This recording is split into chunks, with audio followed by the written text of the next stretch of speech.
Keep working away, looking for passing lanes. Can he make it count?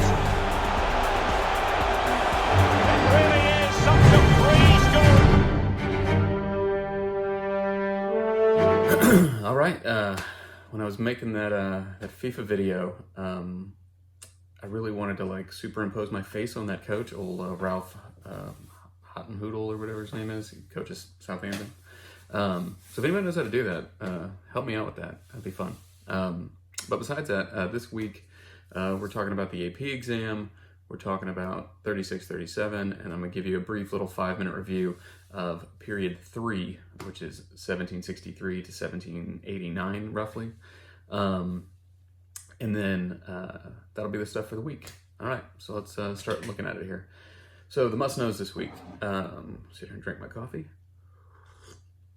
And no, I did not use a dry erase marker to stir it this morning because I got spoons. But the big must-know this week, or the starting off must-know this week, again, is the Cold War. As you might see, there's a theme throughout these chapters. Also, you'll notice this chapter, I believe, is called The American Zenith. Maybe it's not. Maybe it's something after that. But the notion is that after World War II, the explosive growth of the country allowed for us to be such a big dominant player. Not today, we're the biggest fish in the pond, so it's not as big of a deal, but back then we had never rose to such heights. So the Cold War, right, as we know, is that non-shooting war between us and the Soviet Union. And the first thing we're going to look at is Vietnam. That's the next must-know. So Vietnam ends up being what we kind of refer to as a proxy war to some extent. Vietnam will be a similar situation to Korea. Like I mentioned last time, they're going to divide the country at a parallel.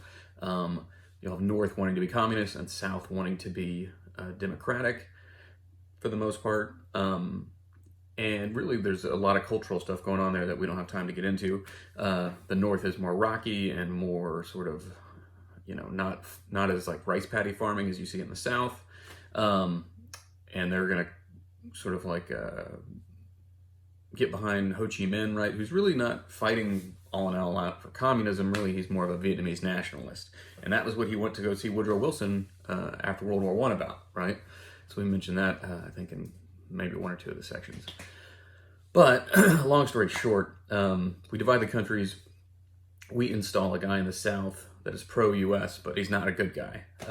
And we basically agree to hold an election, and then it becomes very obvious that that election is going to go all Ho Chi Minh, all North Korea, or all North Vietnam, and so we don't have the election, and so in turn, right, people get upset because we didn't go through with that plan, and eventually, right, the CIA even assassinates the leader we put in charge. It's a whole mess down in Vietnam. In the end, right, a lot of people see it as a kind of a misstep, right? We were fighting to stop communism, right? Because what we refer to as the domino theory. And the idea is that if Vietnam fell to communism, then, Laos, Cambodia, which all did become communist, and eventually, right, other places would become communist, and eventually be like India, right, would be communist. And so we were trying to put our foot down and contain communism. And that was really what got us into Vietnam. Now, the question was that about, were the Vietnamese fighting about communism? I really recommend Ken Burns's Vietnam. Your man, Steve Mossberger, Vietnam vet, said it was really good. We would have watched part of it in class, but we don't have, obviously we're not together. The next thing up there is détente. So what's going to happen is, there's a lot of stuff up here. It's all kind of out of order, but what's going to happen with Vietnam is, before Vietnam, JFK gets assassinated, LBJ becomes the president. LBJ really escalates Vietnam. People wonder if JFK would have escalated Vietnam. LBJ escalates Vietnam. LBJ gets super unpopular. So in 1968, he basically steps down. He steps down from running for president. So he's not going to run for president again. And then this leads to the election of Richard Nixon. Nixon is going to start this whole get us out of Vietnam thing, but what was it? Victory with honor kind of thing, right? We're not going to we weren't defeated kind of deal. In the end, the notion is what they refer to as détente. Okay, and détente means basically like the cooling of hot heads kind of thing. Like they were willing to come to the bargaining table, and they bargained this sort of agreement with North Vietnam. And as we're going to see, right, getting out of Vietnam, initially, like we were going to Vietnamize or Vietnamization the army, and it's very similar to what we did in Afghanistan. We're going to train up all the South Vietnamese guys to like defend themselves and then leave, and we're going to up the bombing campaign kind of thing. The problem is at the end of Nixon's time in office, Watergate, they can't focus on Vietnam, and North Vietnam just rolls down the highway with their tanks, and that's where you get the famous pictures of the people jumping in the helicopters to flee Saigon. Besides Vietnam, let me see if I can say these in some sort of organization here. You get LBJ and the Great Society. Okay, we'll start there. No, we'll start with the Civil Rights Act, 1964. So the Civil Rights Act, 1964, right? Martin Luther King, all of the civil rights leaders, right, had really worked for getting the Civil Rights Act, and really at the heart of the Civil Rights Act is a voting deal, the Voting Act, right? And in this, they would do away with all that sort of Jim Crow segregation stuff that we've already talked about with Brown versus the Board of Education, but they weren't going to be able to limit voting rights to African Americans, like by, if you watch Selma, where they make her recite all the, county sheriffs or whatever it is. And so this is like landmark stuff, and this all happens after the Montgomery bus boycott and Selma, and at the height of the civil rights movement. Yet again, if we in class, we would spend a little bit more time with it. Also with LBJ. So, side note, if you watch any of those like civil rights era things, like say Selma, they kind of paint LBJ in a tough light. In reality, LBJ was like a friend to civil rights, more so than other people. This is the time period where the parties flip, and so this is where the Democrats kind of leave the South, right, because of the supporting of the civil rights, and the South jumps on the Republicans because the Republicans, led by Barry Goldwater, are going to jump on this whole states' rights issue. And states' rights is really code for civil rights. It's much like how states' rights was code for slavery with the Civil War. And so you're going to see the flipping of the parties to what they are today, where the South is predominantly Republican, and it's really about civil rights. So LBJ being one of the interesting things, and yet again, this is going to take way too long if I keep doing this, but LBJ, right, was considered the establishment, right, because he was a Democrat, and the Democrats had been in power at this point for, all the way back to FDR. So he was considered the establishment, and by him jumping from the norm and pushing something more progressive like civil rights, that's why I'm saying he's more of a friend to civil rights than those movies do him justice. After the after the Civil Rights Act, LBJ's Great Society. So much like FDR has the New Deal, and Truman had the Fair Deal, and Teddy Roosevelt's Square Deal, all those things, right? LBJ's big domestic program is going to be called the Great Society, and what this is going to do is fight poverty, right?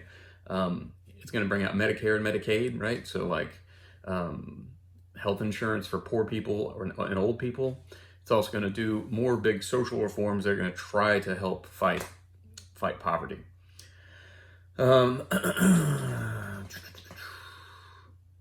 I'm guessing this oil crisis, I need to double check the oil crisis before I talk about that, but I think that's the oil crisis under Carter, and I don't think we've quite gotten to Carter yet. Next thing here is counterculture of the 60s. What happened, right? And this is a big topic, and you'll get this in all the videos, but the 50s were so conformist, right? Everybody had crew cuts and, skinny ties and whatever. So if you go watch Apollo 13, just notice, and even though that's not the 50s, but just notice how everybody dressed the same. And that still was going on through the 60s. That's going to cause people to violently go the other way. And I don't say violently, but to be counter to what the main culture was, i.e. counterculture. And it's going to be,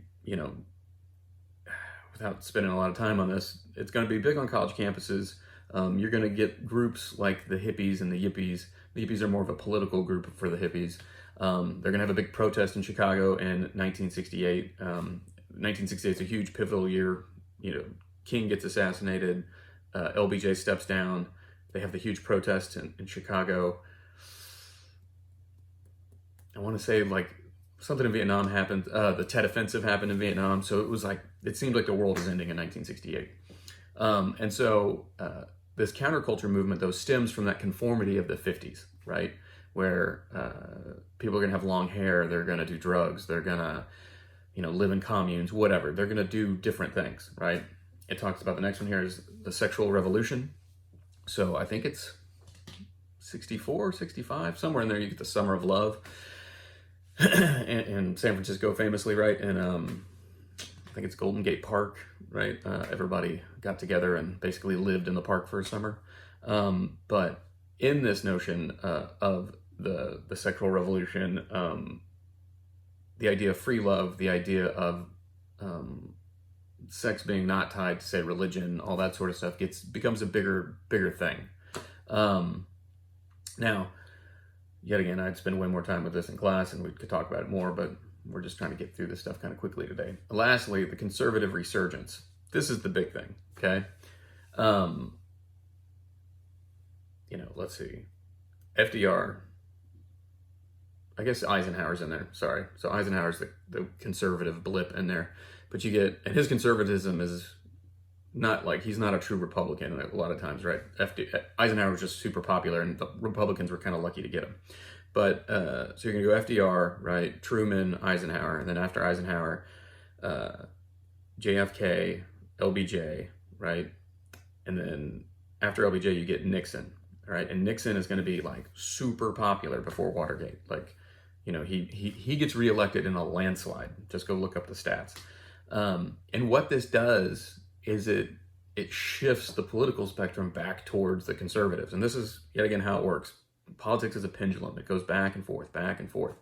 And so, you get 8 years of President Bush, after 9/11 or whatever, and then it swings back to 8 years of Obama, right? And then back to Trump, right? And that's how it was this time period. You get a big chunk of time for the Democrats, and now you see it shifting back to Nixon. And with that, right, with that shifting back to Nixon, people are going to get a little freaked out with Nixon and Watergate, and there's yet again going to be another blip with Jimmy Carter, but then it's going to swing back to 12 more years of Republicans with Reagan and H.W. Bush, all right, so those are the quick must-knows. Cold War, Vietnam, détente, LBJ's Great Society, Civil Rights Act, counterculture of the 60s. I really wish I could have spent more time on that. I recommend looking at the Culture of Protest link on the website. It's a good presentation. In that counterculture thing, the counterpoint to it, as a side note, as I'm recapping these, was Nixon, when he got elected, he ran on this idea of the silent majority, meaning that the hippies and the yippies and all those guys were just so much louder that they kind of drowned everybody out. But in reality, the majority of people were conservative and didn't act the way those guys did. Sexual revolution, conservative resurgence. All right, so hang on here for 5 minutes. We're going to get through period 3, and that's what we're going to have for the week. And that's all I got. All right, so I'm using the Unit 1 class review here, but Unit 1 I don't think is necessarily it's more than what we need. We're covering period 3, which is 1754 to 1800. If you want your bookend points here, this is the 7 Years' War, or what we refer to sometimes as the French and Indian War, and then that is the Revolution of 1800, or more commonly referred to as the election of Thomas Jefferson and the changing of political parties. Don't need the Columbian Exchange. Don't need European settlement. Don't need the differences in the colonies. Exceptionalism isn't going to be in that time period, but as we know, it flows kind of through it's a theme that flows through American history, right? So we're not going to talk about it here, but understand that it will pop up, and it's a good thing to use. Always going back to our model of Christian charity idea of that we're an example to the world, right? And so in this instance, right, we're talking about the revolution and representative government being an example to the world. American identity is another thing also, yet again, that's not particularly a big deal in this period. on its own, but yet again is a theme throughout. So what makes us American? That question, right? Okay, guys, this is me actually inserting something because I made this whole video and then completely forgot about it. So real quick here, um, the French and Indian War, because it's for some reason not in the presentation. I guess I don't ask a short answer question about it. Remember, the 7 Years' War was the French and Indian War, and in that, right, think about what people wanted, right? Colonists wanted the land, and that's what they thought they were fighting for, while the British wanted to just defeat the French.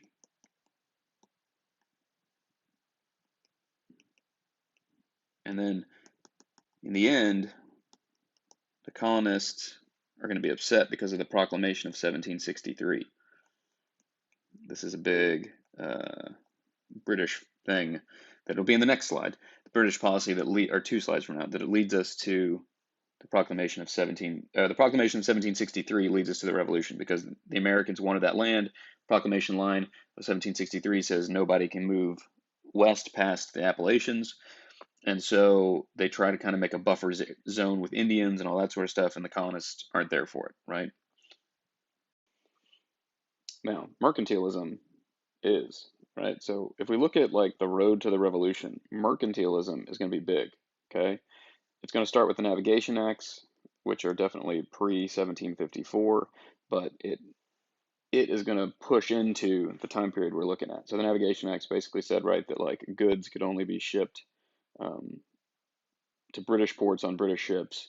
And really, it created this idea, right, that the mother country would take the resources from the colonies and then produce manufactured goods and sell them back, which, as we know, drains all the money out of the colonies. So, since we weren't getting a good deal, this leads to smuggling, which is going to lead to the problems or the policies, if you want to think about it that way, that lead to the revolution. Triangular trade. Remember, this whole thing here is not also not just 1754 specific. And the triangular trade route you really want to remember is America down to Africa to the West Indies and back. Right. That's the one that's the famous one. British policies that lead to independence. So if we talk about mercantilism, right, the notion is that that imbalance of trade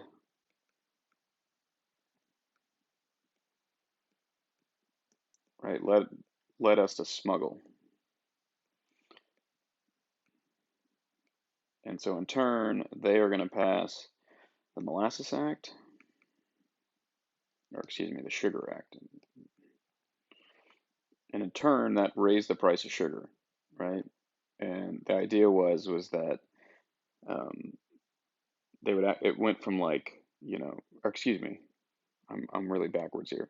What it did was it lowered the tax on sugar, right? So if the tax on sugar had been like say 3 cents, it made it 1 cent. But the thing was, is they were actually going to enforce this 1 cent because they never really enforced the 3 cents because we smuggled because they were too busy having their glorious revolution and we had all that salutary neglect going on. So they were really going to impose this 1 cent tax. And in their mind, the thought was, is like, okay, we've lowered the tax. Everybody should be happy. But nobody wanted to pay the tax anyway, so it just made everybody mad. Also, with this, they brought about admiralty courts. And they were doing this kind of all over the place. We talk about it in piracy too. The idea was, right, is that the local population, right, had these guys smuggling in sugar, so they didn't have to pay the tax, so the sugar was cheaper. In this notion, if they have to pay the tax, it's going to make sugar more expensive. So the smugglers would get caught, they'd be tried by a jury of their peers, they would let them off with a slap on the wrist, and they would continue smuggling.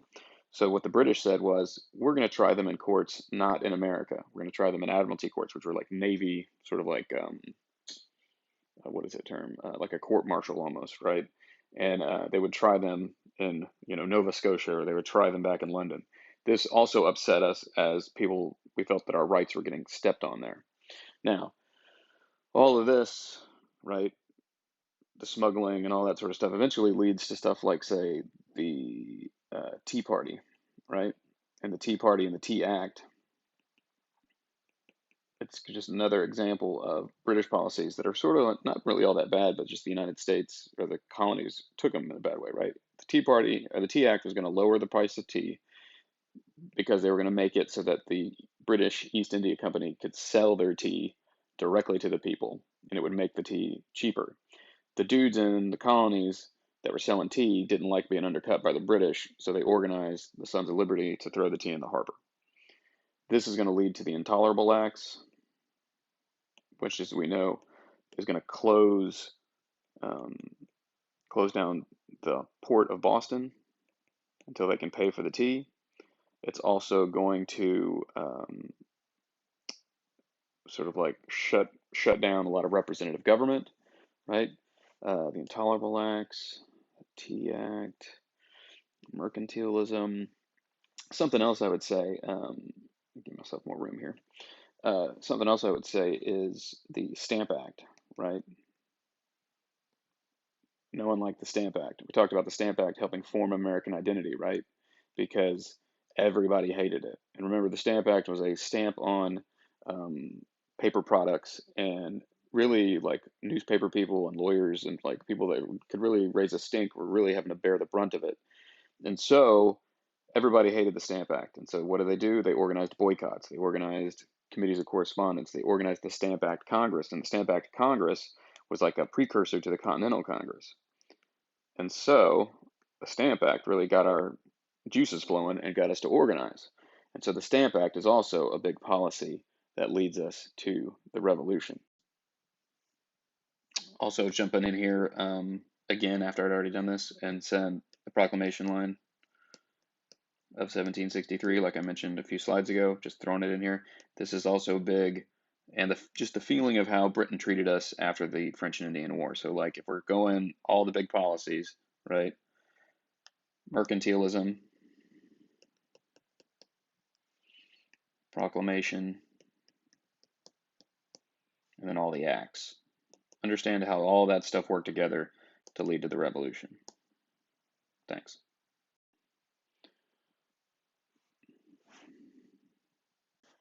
Real quick, some social contract theory here, right? The idea of the social contract is that we give up some of our rights, right, to enter into society.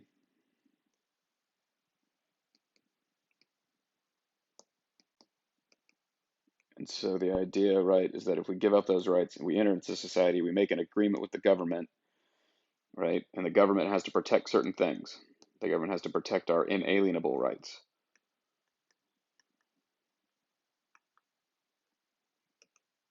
And those inalienable rights are life, liberty, and not the pursuit of happiness, but property. Okay? And who came up with all this? Our man John Locke.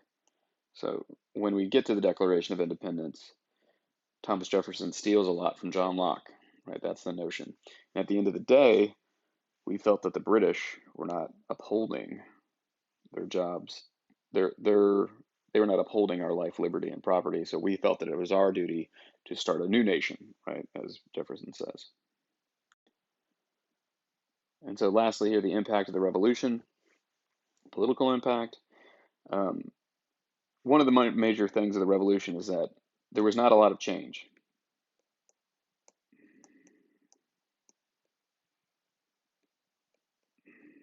Right? We went from being controlled by old rich white dudes to still being controlled by old rich white dudes just from somewhere else, right? So the social impact was limited. Nobody had new rights all of a sudden. The economic impact, you can say there was, right?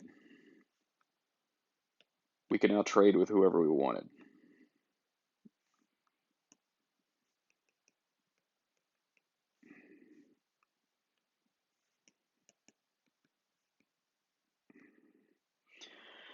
Political impact. Political impact is big too, right? Because we get to set up our own system. And that must not be in this unit one stuff here, but what happens, right, is we'll just do it right now. We declare independence, so we go Declaration of Independence. We need a new document to run the government, so we go Articles of Confederation. And we found out, thanks to the guys in Shays Rebellion, that it wasn't good because nobody could do anything. So that led us to the Constitution. And the Constitution was reinforced by the Whiskey Rebellion. Remember, George Washington rolls out and helps, or kind of leads the army to show the strength of the federal government. And so, right, Articles of Confederation ineffectual because nobody could tax and force anybody to do anything. Shays Rebellion, deaded farmers run roughshod through, I think it's Western Massachusetts, maybe Eastern Pennsylvania. I don't remember, somewhere in there. And that eventually leads us to say, hey, we need to form a new government, so we get the Constitution. And then the particulars in this you should probably look up on your own, but like James Madison ran it all, that kind of stuff. And then the Whiskey Rebellion after we have our first established government. Now, even though it's from the time period, I'll just cover it real quick, right? This would include Washington's and Adams' first terms for period 3, right? So think about Washington, right? All the stuff he did in establishing the ideas of being the president. But also think about Jay's Treaty and how we tied our future to Britain and how it kept us out of a war. Then we got John Adams and the quasi-war with France as a result of Jay's Treaty.